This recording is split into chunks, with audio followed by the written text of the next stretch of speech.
पुरुषोत्तम मास कथा अध्याय 28वां। श्री नारायण कहने लगे कि हे नारद, इसके पश्चात वह अत्यंत दुखों को भोगकर बंदर की योनि को प्राप्त हुआ। पापों का नाश करने वाला एक सरोवर था, जो देवताओं को भी दुर्लभ मृग तीर्थ नाम से विख्यात था। इसी तीर्थ में वह ब्राह्मण फलों की चोरी के पाप से बंदर की योनि को प्राप्त हुआ। नारद जी बोले, हे प्रभु, करोड़ों पापों से युक्त वह बंदर इस तीर्थ में कैसे बसता रहा?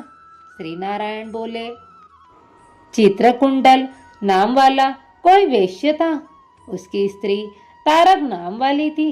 इन दोनों के पुरुषोत्तम मास करते हुए पुरुषोत्तम मास चला गया।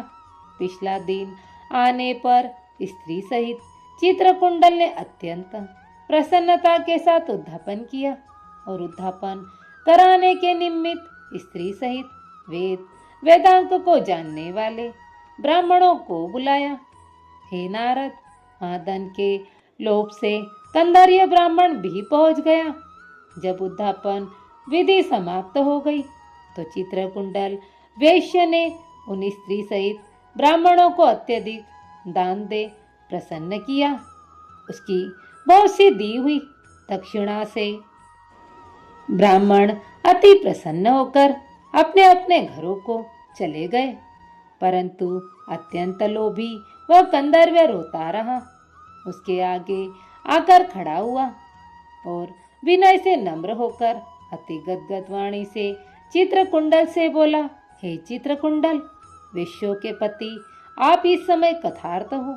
जो आपने पुरुषोत्तम सेवन किया, ब्राह्मणों को बहुत सा धन दिया, किंतु मुझ भाग्य इनको क्यों कुछ न दिया? इस कंदार्य के ऐसे वचन सुन उस वैश्य ने कंदार्य को भी बहुत सा धन दिया। उस ब्राह्मण ने उस धन को लेकर पृथ्वी में गाड़ दिया। वहां पर उस कंदार्य ब्राह्मण ने पुरुषोत्तम मास की धन के लोभ से स्तुति की। पूजा को देखने के महात्म से तथा धन के लोभ से ही स्तुति करने से मृग तीर्थ को प्राप्त हुआ। नारद जी बोले, हे ब्राह्मण, शीतल जल वाले, घनी छाया वाले, मनोहर वृक्षों से शोभित उस वन में उसे रहने का क्या कारण था? सो आप हमसे कहिए।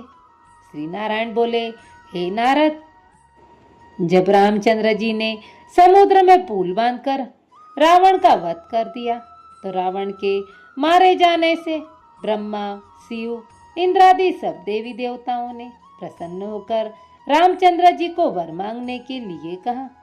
तो उस समय रामचंद्र जी ने कहा, हे देवताओं, यहाँ पर जो सूरवीर वानर राक्षसों के हाथ मारे गए हैं, उनको शीघ्र जीवित कर दो। इतना सुनते ही देवताओं ने अमृत की वर्षा करके सब वानरों को जीवित कर दिया। जीवित होकर सारे वानर जय जयकार कर उठे। फिर रामचंद्र जी विमान में बैठकर चारों ओर खड़े हुए वानरों को कहने लगे, जहाँ जहाँ पर मेरे ये बहुत काल तक जीने वाले वानर बसेंगे, वहाँ वहाँ पुष्प फल वाले वृक्ष हो जाएंगे, नदी मीठे जल वाली हो जाएगी, शीतल सुंदर सरोवर होंगे। मेरी आज्ञा से तुम सब जाओ, तुमको कोई नहीं रोकेगा। हे नारद, फिर वह वानर पर्वत जैसा बढ़कर बहुत सी भूख और प्यास से युक्त होकर लोभी हो वन में विचरने लगा। जन्म से ही उसके मुख में पित्त की पीड़ा थी। उस पीड़ा से रात दिन उसके मुख से रुधिर बहता था। वह अत्यंत पीड़ा युक्त होकर कुछ भी नहीं खा सकता था। वह वानर चपलता बस श्रेष्ठ फलों को तोड़ता और मुख के निकट ले जाकर बहुत से फलों को फेंक देता। इस तरह नित्य प्रति निराहार रहते हुए देव योग से पुरुषोत्तम मास आ गया।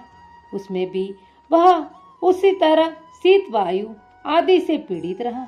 कोई समय कृष्ण पक्ष में गहन वन में विचरता हुआ वह प्यासा अमृत जैसे कुंड के जल को पीने को समर्थ नहीं हुआ, परंतु भूख से व्याकुल होकर भी चपलतावश वृक्ष के ऊपर चढ़ गया।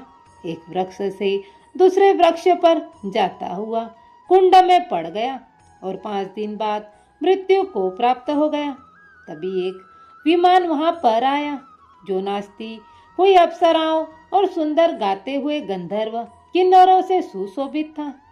इस तरह सुंदर शरीर को धारण कर वह महाभाग वानर अपने शरीर को देख अत्यंत आश्चर्य को प्राप्त हुआ और बोला कि मुझ महापापी को यह विमान का सुख जो अत्यंत पुण्य वालों के लिए नियुक्त है कैसे मिला?